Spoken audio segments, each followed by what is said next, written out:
Paz e graça, meu querido irmão, minha querida irmã. Eu sou o reverendo Nilson Santos, pastor da Igreja Presbiteriana de Coelho da Rocha. Bem-vindo ao nosso estudo bíblico e nós estamos aqui hoje estudando a carta de Paulo a Timóteo. Estamos numa exposição desta carta e hoje nós vamos estudar o capítulo 4, do verso 1 ao verso 5. Quero te convidar a fechar os olhos, nós vamos fazer uma oração pedindo ao Senhor que ilumine a cada um de vocês que estão aqui nos assistindo, para que possamos ter compreensão daquilo que Ele quer nos comunicar.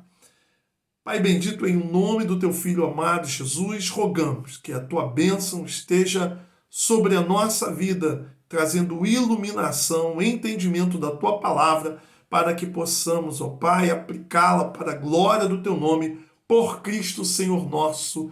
Amém, amém. Seja bem-vindo, você que está entrando no nosso canal. Compartilhe, curta, convide um amigo, uma irmã, um irmão na fé, para poder, assim, então, participar conosco e crescer no estudo da Santa Palavra de Deus. Vamos fazer a leitura, então, do verso de número 1 a 5 do capítulo 4 de 1 Timóteo. Diz assim o texto da palavra de Deus. Ora, o Espírito afirma expressamente que nos últimos tempos alguns apostatarão da fé por obedecerem a espíritos enganadores e a ensinos de demônios, pela hipocrisia dos que falam mentiras e que têm cauterizada a própria consciência, que proíbem o casamento e exigem abstinência de alimentos que Deus criou para serem recebidos com ações de graças pelos fiéis e por quantos conhecem plenamente a verdade. Pois tudo que Deus criou é bom e recebido com ações de graças nada é recusável, porque pela palavra de verdade, pela palavra de Deus e pela oração é santificado. Pela palavra de Deus e pela oração é santificado. Meus queridos irmãos, no nosso último encontro, nós vimos que Paulo falou acerca do ministério diaconal masculino, vimos a questão também das mulheres, e ele terminou aqui então no verso de número 16 com uma doxologia, um louvor de exaltação a Deus, falando da sua humilhação e depois também do seu estado de glorificação.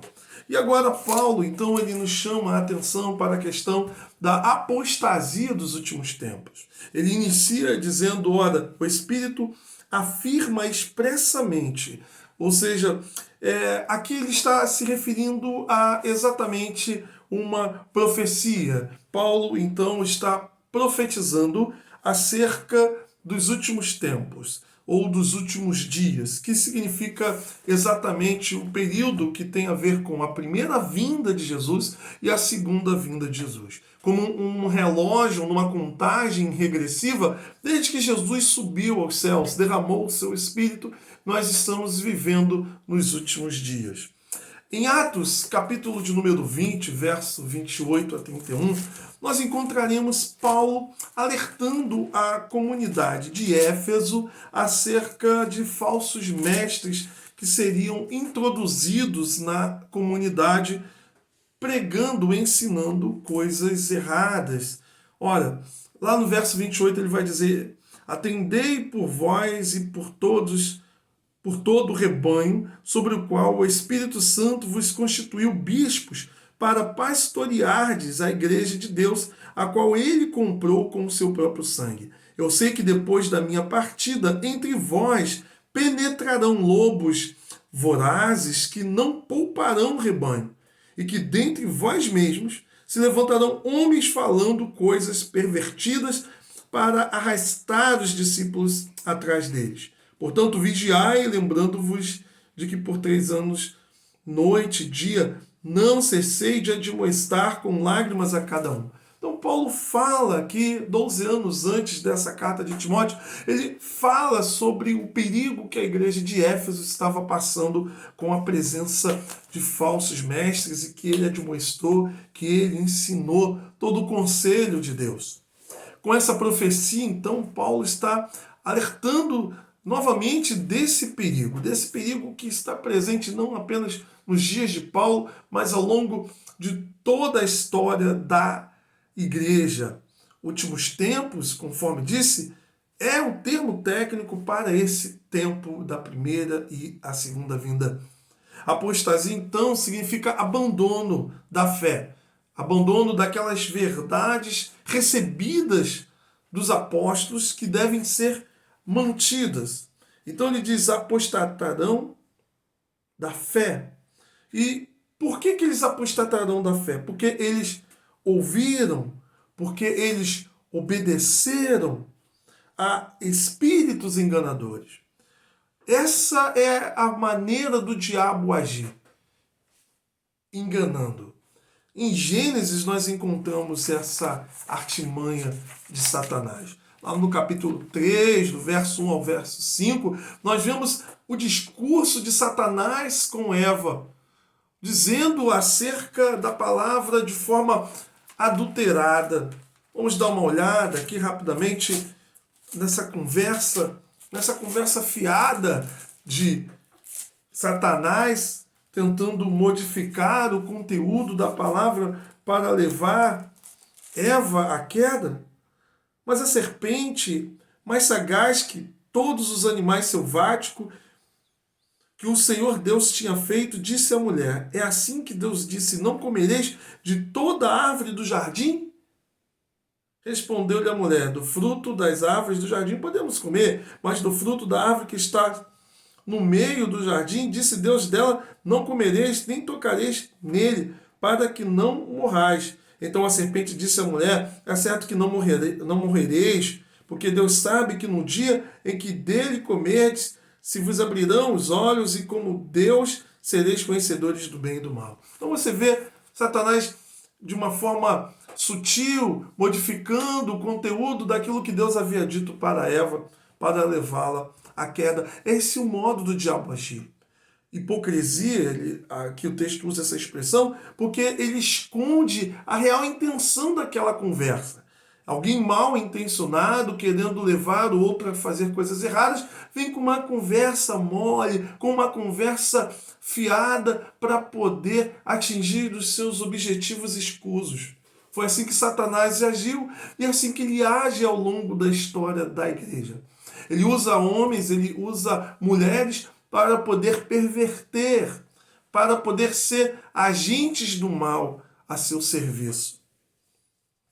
Ora, os homens se apostatarão da fé dando ouvidos a espíritos sedutores. Todas as vezes que nós deixamos de ouvir a palavra de Deus, a sã doutrina, nós corremos o risco de ouvir aquilo que não é palavra de Deus. E aquela fé que é construída, porque a fé vem pelo ouvir e ouvir a palavra, ela é desconstruída quando nós deixamos de ouvir a palavra e ouvimos vozes contrárias àquilo que Deus tem nos ensinado, tem nos dito. Portanto, a fé vem pelo ouvir, a desconstrução da fé também.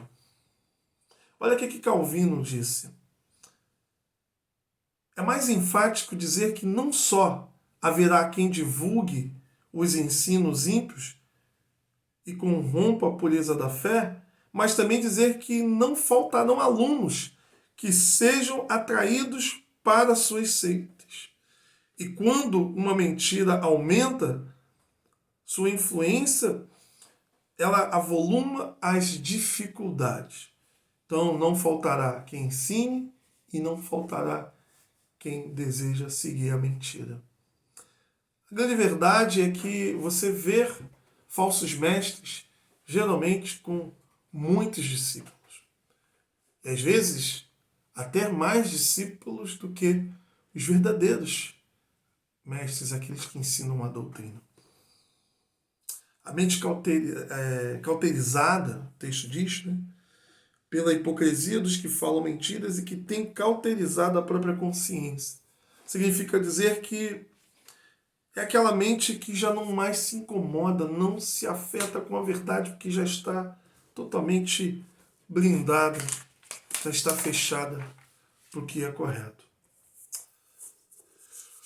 texto avança. O texto avança e vamos avançando junto com ele. Verso 3.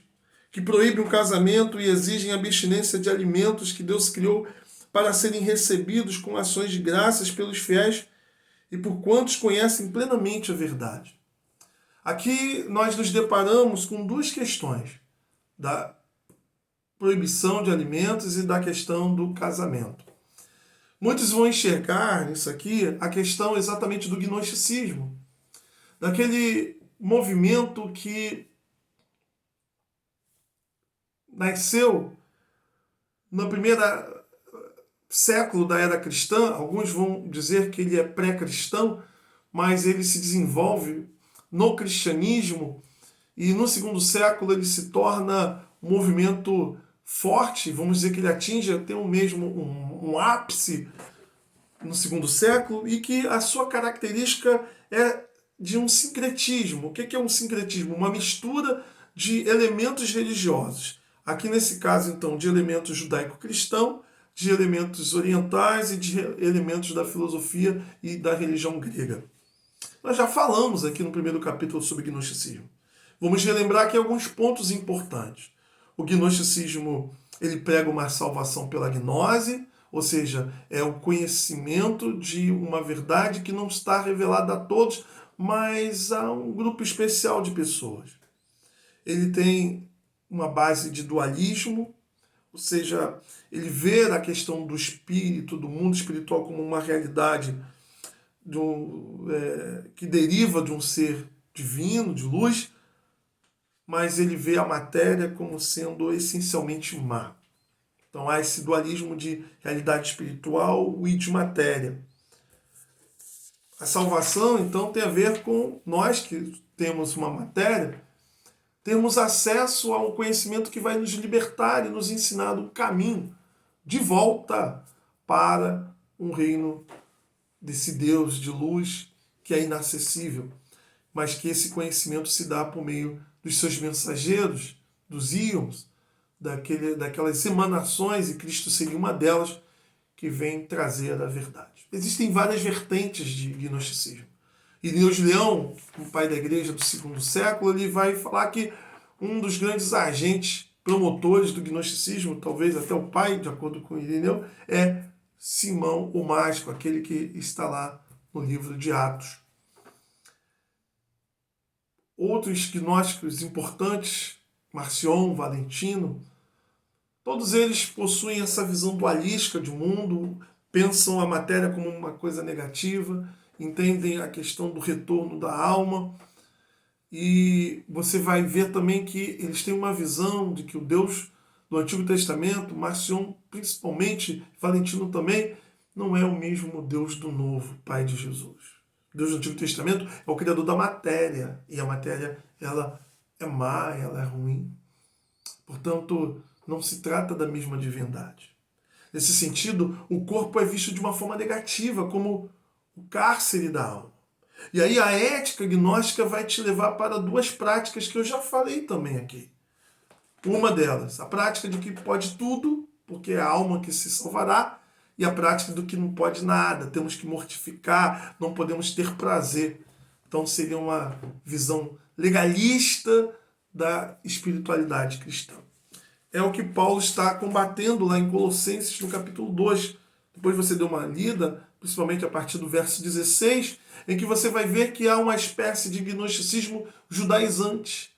Há práticas ascéticas, gnósticas, assim como também elementos judaizantes de dias, de festas, de comidas, de bebidas, que eram proibidos.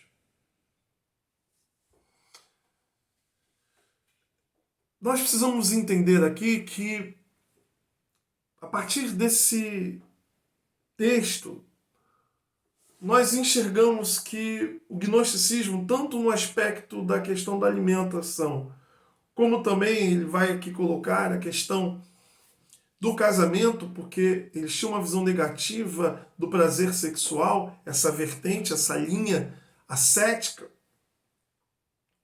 Percebemos essa presença gnóstica como um cumprimento dessa profecia, mas ao longo da história da igreja você vai ver outros movimentos que carregam legalismo e práticas ascéticas. Os montanistas, por exemplo, uma seita de Montano no segundo século, carismática, um movimento que negava a importância das escrituras, ensinava uma relação direta com Deus, como se o próprio líder do movimento fosse essa voz profética, o Paráclito. Eles tinham um rigor ascético muito grande e também tinham uma visão negativa acerca do casamento. Muitas vezes o que esses movimentos ensinavam era um tolerar o sexo para a procriação. A Bíblia não nos dá essa visão negativa do sexo. O sexo é estabelecido por Deus como um mandato. É claro que nem todos vão se casar ou deveriam se casar, porque Deus fala dos eunucos que são assim, feitos por amor ao reino dos céus, mas de modo geral, tirando as recomendações para uma maior dedicação à obra de Deus, a questão do celibato, nós vemos que o ordinário é a vida em casamento de uma plenitude sexual.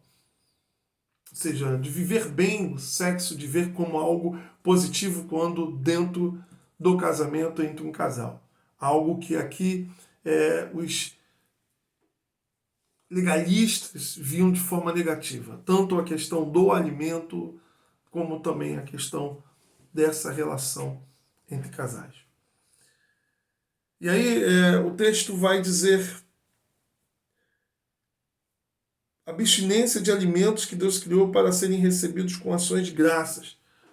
Podem ser alimentos que estejam relacionados à dieta judaica ou alguma forma também de alimento que era visto de maneira negativa, para poder exatamente se buscar uma vida de ascetismo negando prazeres alimentares. E Paulo vai exatamente falar sobre isso em Colossenses, que não vos julguem por causa de comida ou bebida. Porque o que vai ser colocado aqui é que a alimentação para o cristão é uma maneira de glorificação a Deus.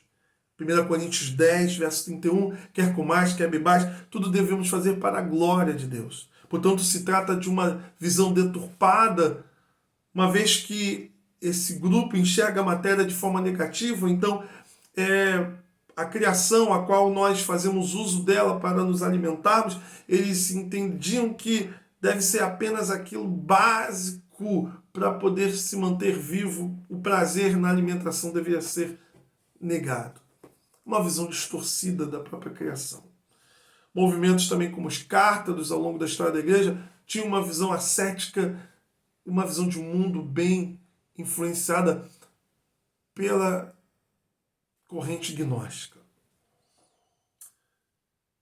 Então, para todo cristão, todo alimento são utilizados, todos os alimentos são utilizados como ações de graças. Muitos gnósticos, eles então caminham contrários à palavra de Deus, negando essa realidade. Gênesis vai dizer, no capítulo 1, verso 31, que tudo que Deus criou, ele viu que era bom. Portanto, não há alimento que podemos dizer que é ruim, pois o próprio Criador assim o fez. Então, não pode vir nada ruim de um Deus que é bom. William Hendrickson vai exatamente falar sobre isso. Toda criatura é excelente, pois foi criada por Deus, que é um ser excelente. Pela própria razão de Deus ter criado, porque ele também consagrou. Portanto, não deve ser reprovado. O próprio Deus consagra a sua criação. Então, o verso de número 5, porque pela palavra de Deus, pela oração, é santificado todas as coisas. Isso nos faz lembrar daquela experiência de Pedro, que tem a visão do lençol com vários animais, e Deus fala, pega e come, e ele se nega, e Deus fala, porque você está chamando de impuro aquilo que eu consagrei. Portanto, por meio da bênção divina, que é por intermédio da nossa oração confiante, todas as coisas têm sido consagradas, de modo que, para o cristão, o comer do pão, beber do vinho, o se alimentar, não são vistas, essas coisas não são vistas como atividades seculares, mas como uma forma de glorificação a Deus. Tudo que nós fazemos, nós devemos fazer visando a glória de Deus. A matéria não é algo a ser desprezado, pois ela é resultado da criação de um Deus bondoso. Veja que os gnósticos tendiam a ter uma visão negativa da matéria e não enxergavam esse mundo como uma obra da criação do Pai absoluto, do Pai do próprio Senhor e Salvador Jesus Cristo. Negavam o Deus do Antigo Testamento, o Deus criador de todas as coisas. E quando nós olhamos para esses pensamentos gnósticos presentes ao longo da história do cristianismo, ainda que não temos hoje o gnosticismo como aquele movimento que ocorreu no primeiro século da era cristã, nós temos influências gnósticas dentro das comunidades cristãs, tanto evangélicas como não evangélicas.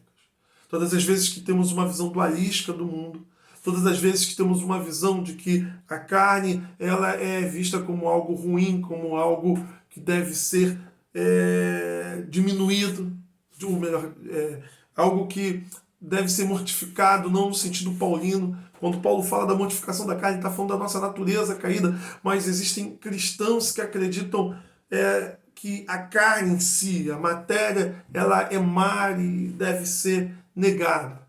Então, todas as vezes que enxergamos cristãos que olham para a matéria nessa perspectiva, podemos enxergar elementos gnósticos presentes.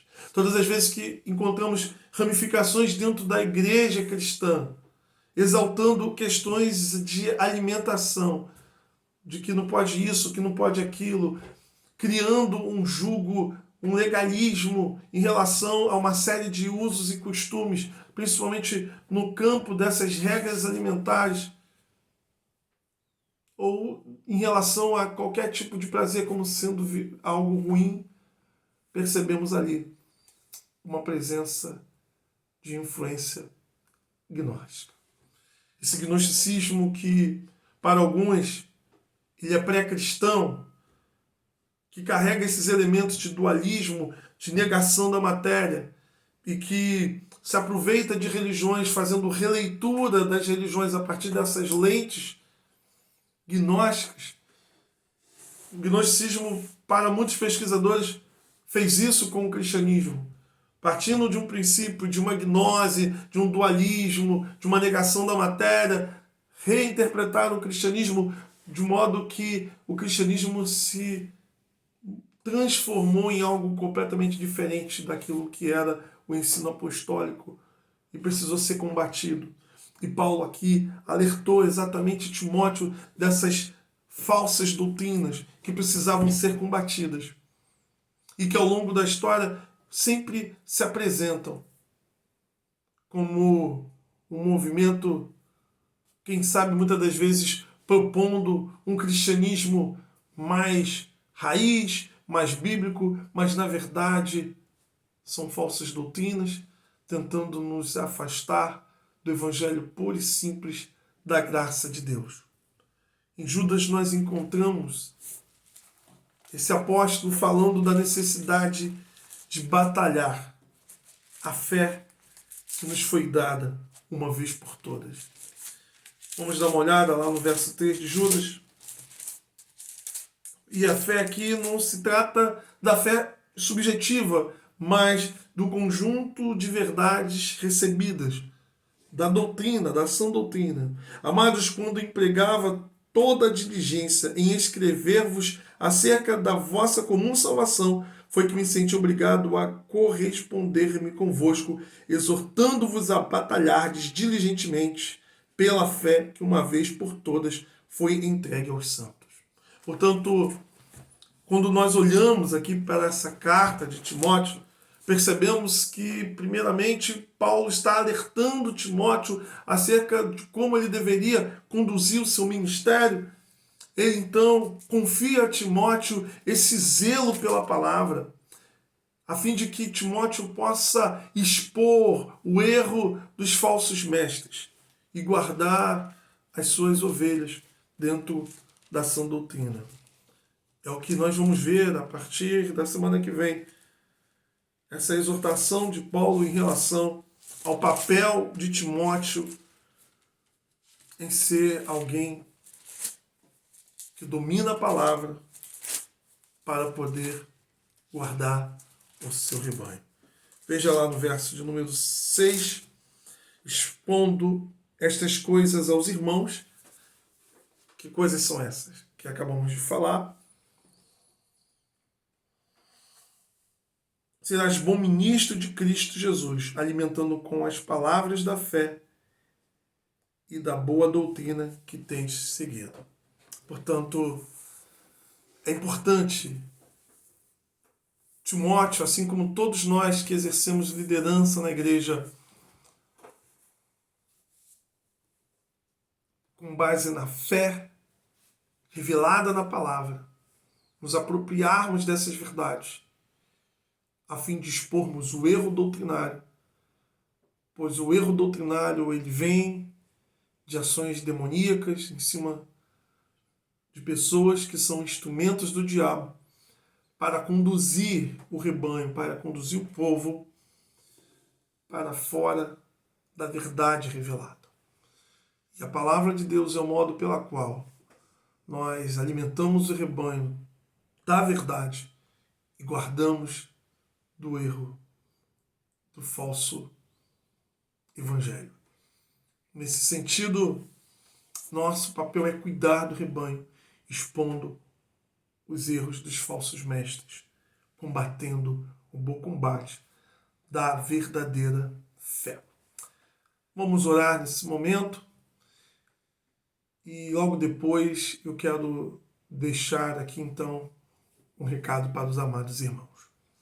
Pai bendito, te agradecemos por esse estudo em que tivemos a oportunidade de ver a importância de nós nos apegarmos à tua palavra para que não sejamos assim tão vítimas, ó Pai, das ações demoníacas de Satanás, para que possamos nos mantermos firmes na fé que recebemos daqueles que receberam dos apóstolos ao longo da história por meio da palavra conservada que chegou até nós, a verdade do Santo Evangelho.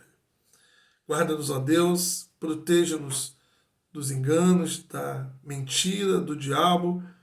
Ajuda-nos a compreender cada vez mais a Tua verdade, para que estejamos de pé, por meio da ação do Teu Espírito Santo, por meio do verdadeiro fundamento da nossa fé, que é as Sagradas Escrituras.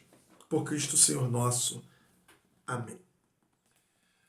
Meus queridos irmãos, esse vídeo ele foi gravado, portanto não haverá aqui possibilidade de uma resposta a dúvidas que tenha surgido em tempo real, mas você pode escrever a sua pergunta, a sua dúvida, você pode deixar aí registrado, e na próxima semana que nós teremos assim então a continuação do estudo e será feito de forma ao vivo, eu terei o prazer de responder. Um beijo no coração, um grande abraço, curta, compartilhe, visite o nosso canal, explore lá outros vídeos que nós temos lá, estudo de Romanos, outros estudos dessa mesma carta e pregações também dos nossos cultos dominicais. Há uma riqueza da palavra de Deus ali para ser explorada no nosso canal ou no nosso Facebook, Pedro da Rocha, e você então terá muito material para poder assim então se aprofundar na palavra de Deus. Que Deus abençoe, um domingo abençoado em família, que a graça dele esteja sobre cada um de vocês. Paz e graça, beijo no coração.